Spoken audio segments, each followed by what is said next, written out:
الحمد لله رب العالمين وصلى الله وسلم على نور المبين. السلام عليكم ورحمة الله تعالى وبركاته. بهوت ጉዞህ ላይ ምድር ላይ ስትኖር ጨማሪ እንጂ ጭማሪ እንዳትሆን አጋዥ እንጂ ሸክም ላለመሆን ጥረት አድርግ። ነብዩ መሐመድ ሰለላሁ ዐለይሂ ወሰለም ያው በሆነው ነገራቸው ላይ ከላይ ሆና የምትሰጥ እጅ ከስር ከምትቀበል ትበልጣለች ይላሉ። ከላይ ለመሆን ሰጭ ለመሆን ለምድር ሸክም ሳይሆን አጋዥ ለመሆን ሲያነሳሱን ነው። ምድር ላይ በየትኛውም ሂሳብ ሸክም እንዳትሆን የቤተሰብ ጥገኛ ለመሆን የቤተሰብ ጥገኛ ላለመሆን ጥረት አድርግ። ከቤተሰብ ዶላር ብር እየተላከለት ቁጭ ብሎ የወጣትነት ጊዜውን ከሚያቃጥል ግለሰቦች ላለመሆን ቆርጠ ተነሳ። አንድ ታሪክ ላጫውታችሁ። ኢማም ኢብራሂም ኢብኑ አድሃም በእስልምና ውስጥ ካለፉ ትላልቅ ምሁራኖች ውስጥ አንዱ ናቸው።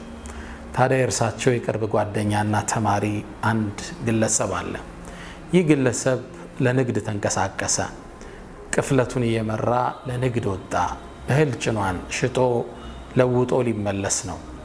መንገድ ላይ እያቆራረጠ በረሃውን ሄደ። ከኢብራሂም ኢብኑ አድሃም ጋር ተሰነባብቶ ወጣ። በረሃውን እያቆራረጠ ትንሽ እንደሄደ ደከመውና ዛፍ ስር ጥላውን ተደግፎ ቁጭ አለ። ከዛም አይኑ አንድን እንግዳ ክስተት ተመለከተ። እርሱም አንድ አይኑ ማይ አሞራን ሌላ አይኑ ማይ አሞራ ከርቀት እየበረረ መጥቶ ምግብ ሲያጎርሰው ተመለከተ። ሱብሃንአላህ አለ፣ ተገረመ። ይሄ የአላህ ተአምር ነው አለ። ይሄን ማይ አሞራ በማይ አሞራ የሚመግብ ጌታ ነው እንዴ ያለኛል? ታዲያ እኔ ምን አደከመኛል? አሞራን እንስሳን የሚቀልብ ጌታ እያለ እኔ ንግድ እያልኩ መመላለስ ምን አደከመኛል? ቤቴ ቁጭ አልልም? ጀሊሉ ያመጣው ይላል።